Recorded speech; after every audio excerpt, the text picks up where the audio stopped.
The Queen looked delighted to be back to work as she carried out her first in-person engagement since recovering from COVID-19, making Justin Trudeau giggle.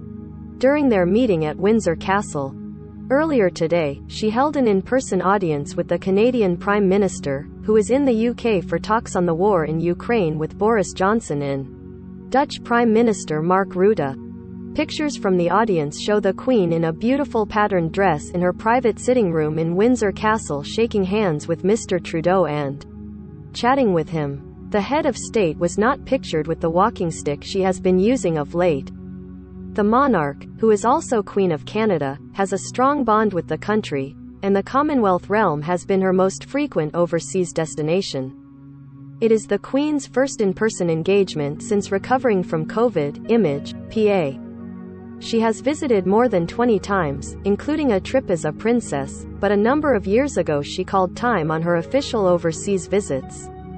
As a young child in the 1970s, Mr. Trudeau met the Queen several times through his father, Pierre Trudeau, who was one of Canada's longest-serving prime. The meeting today comes more than 2 weeks after Buckingham Palace confirmed Her Majesty had tested positive for the virus and was experiencing mild symptoms.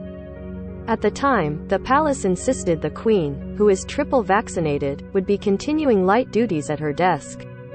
Mr. Trudeau is in the UK for talks on the war in Ukraine with Prime Minister Boris Johnson, Image, PA. Most read. Pasha Lee dead. Ukrainian actor who quit to sign up for country's defense is killed. Deadly RAF beast mode fighter jets that will make Putin sweatland in UK. Mum left to starve and almost pass out on 9-hour BA flight with pitiful meal. Love the royals? Sign up for the Mirror's daily newsletter to get all the latest news on the Queen, Charles, Kate, Wills, Meghan, Harry and the rest of the firm. Click here to sign up. Afterwards, she did cancel 2 virtual audiences she was due to hold due to her symptoms, although she was well enough to hold her weekly audience with the Prime Minister Boris Johnson over the phone. However, last week she felt better enough to carry out a series of virtual audiences from Windsor Castle with various ambassadors.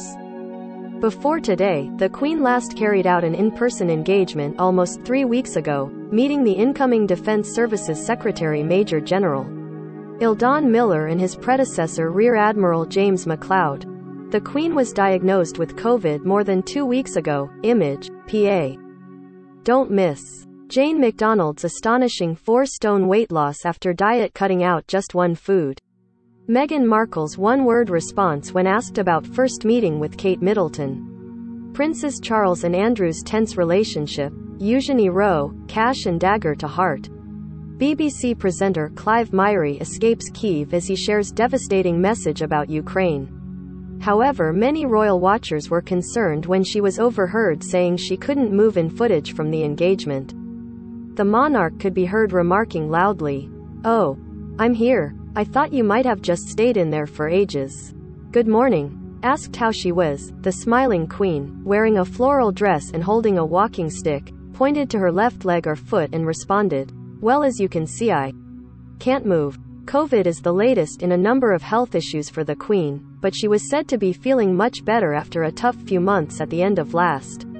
She was forced to spend the night in hospital in October after receiving treatment for an unexplained condition and pulled out of the annual Remembrance Sunday service at the Cenotaph in central London due to a sprained back. However, she has a number of major engagements coming up in March. She is due to attend the Commonwealth service at Westminster Abbey on March 14 and then the Duke of Edinburgh's memorial service, also at the Abbey, on March 29. Read more. Meghan Markle's one-word response when asked about first meeting with Kate Middleton. Read more. Kate Middleton's most recycled items: 10-year-old boots, Zara dress and sparkly gown.